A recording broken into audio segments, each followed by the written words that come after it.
السلام علیکم ورحمۃ اللہ۔ رمضان المبارک میں خواتین تہجد کی نماز کیسے پڑھے، اس کی نیت کیسے کی جاتی ہے اور اس کا بہتر وقت کون سا ہے، یہ سب میں آج انشاءاللہ اس ویڈیو میں مکمل تفصیل کے ساتھ بیان کروں گا۔ سب سے پہلی بات آپ یہ ذہن میں رکھیں کہ تہجد کی نماز سب سے افضل نماز ہے فرائض کے بعد۔ حضور صلی اللہ علیہ وسلم فرماتے ہیں کہ سب سے افضل نماز فرائض کے بعد وہ تہجد کی نماز ہے، یعنی سب سے پہلا درجہ نماز کے وہ فرض کی ہے، اس کے بعد جو دوسرا درجہ ہے وہ تہجد کی نماز کا ہے۔ اس کی وجہ سے انسان اللہ کے بہت زیادہ قریب ہو سکتا ہے، اس نماز کی وجہ سے انسان اللہ کے خزانے کو حاصل کر سکتا ہے، اس نماز کی وجہ سے انسان اپنے مشکلات کو اللہ سے حل کروا سکتا ہے، اور اس نماز کی وجہ سے اگر انسان کسی مصیبت میں مبتلا ہے، کسی پریشانی میں مبتلا ہے، تو اس نماز کو پڑھ کے اللہ سے دعا مانگے، اللہ رب العزت وہ چیز ضرور عطا فرمائیں گے۔ اور رمضان المبارک میں تو یہ نماز بہت ہی آسان ہو جاتی ہے، بہت ہی یعنی وہ جو نرم بستر سے اٹھنا اور اس کے بعد وضو کرنا، وہ کام بھی اتنا نہیں ہوتا کیونکہ انسان سحری کے لیے اٹھ جاتا ہے، پھر تہجد کے نماز کا موقع مل جاتا ہے، تو اس نماز کو آپ ہرگز مس نہ کر لیں، اس کے بہت زیادہ فضائل ہے۔ اور حضور صلی اللہ علیہ وسلم فرماتے ہیں کہ 3 آدمی ایسے ہیں جس کو اللہ رب العزت دیکھ کر خوش ہوتے ہیں، ان میں سے سب سے پہلا آدمی وہ ہے جو تہجد کی نماز کے لیے کھڑا ہو جاتا ہے، نرم بستر کو چھوڑ کر وضو کر کے وہ تہجد کی نماز پڑھ لیتے ہیں۔ اور دوسرا آدمی وہ جو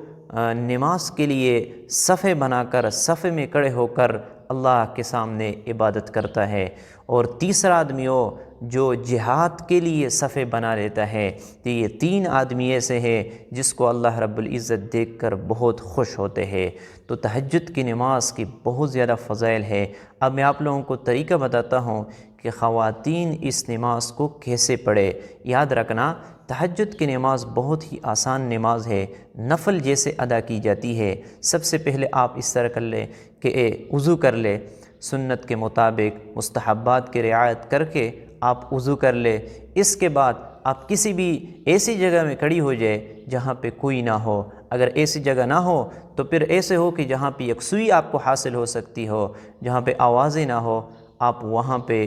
2 رکعت تہجد کی نفل کی نیت باندھے۔ نیت اس طرح کر لے کہ میں 2 رکعت تہجد کی نماز پڑھ رہا ہوں، بس یہ آپ کی نیت ہے۔ اس کے بعد اللہ اکبر کہے اور پھر سبحانک اللہم وبحمدک وتبارک اسمک مکمل پڑھ لے۔ اس کے بعد اعوذ باللہ بسم اللہ پڑھ لے، پھر اس کے بعد سورۃ فاتحہ پڑھ لے مکمل، اور اس کے بعد کوئی سورت آپ ملا لے، جو بھی سورت آپ کو یاد ہو، قل اعوذ برب الفلق یاد ہے یا الم تر کیف فعل ربک باصحاب الفیل، کوئی بھی سورت ہو آپ کو یاد ہے، اس کے بعد وہ پڑھ لے۔ پھر اس کے بعد جو ہے نا رکوع کر لے، پھر اس کے بعد سجدہ، دونوں سجدے، پھر آپ کا 1 رکعت کمپلیٹ ہو جاتا ہے۔ پھر اس کے بعد آپ دوسری رکعت کے لیے اٹھے، پھر آپ نے صرف بسم اللہ الرحمن الرحیم پڑھنا ہے، اور پھر الحمد شریف، پھر اس کے بعد کوئی بھی سورت آپ ملا لیں، پھر رکوع سجدہ، پھر اس کے بعد التحیات کے لیے بیٹھے، پھر اس کے بعد درود شریف پڑھ لے اور دعا، اور دونوں طرف آپ سلام پھر دے۔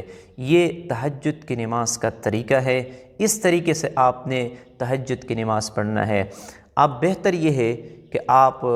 8 رکعت پڑھ لے یا 12 رکعات پڑھ لے، زیادہ سے زیادہ جو ہے نا آپ پڑھ سکتے ہو، لیکن اگر آپ کو موقع نہ ہو اور آپ اتنا زیادہ نہیں پڑھ سکتے تو کم سے کم آپ 2 رکعت ضرور پڑھ لے، تاکہ آپ کو تہجد کی نماز کا جو حصہ ہے اور جو ثواب ہے آپ کو مل جائے۔ تو اس نماز کے ذریعے سے آپ اللہ سے مشکلات کو حل کروا سکتے ہیں۔ تو میں نے آپ لوگوں کو طریقہ بھی بتایا، نیت بھی بتائی، اور بہتر وقت یہ ہے کہ جب فجر کی اذان کے لیے آدھا گھنٹہ رہ جائے یا 20 منٹ رہ جائے، تو اس وقت آپ یہ تہجد کی نماز پڑھ لے۔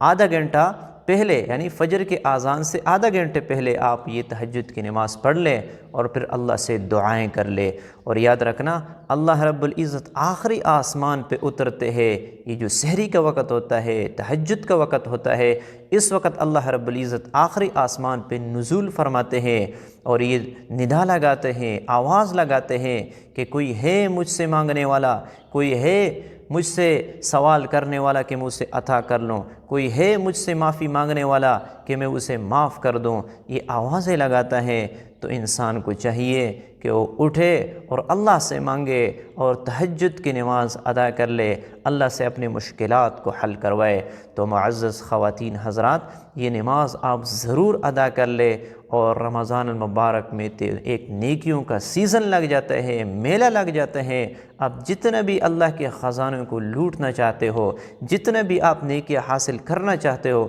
آپ حاصل کر سکتے ہو۔ تو ضرور رمضان المبارک میں اس تہجد کی نماز کی پابندی کرے، انشاءاللہ اللہ رب العزت آپ کو وہ عطا فرمائیں گے جو آپ کی دل کی خواہش ہے۔ تو مجھے خاص دعاؤں میں یاد رکھنا، اللہ تعالی ہماری مشکلات کو ختم فرمائے۔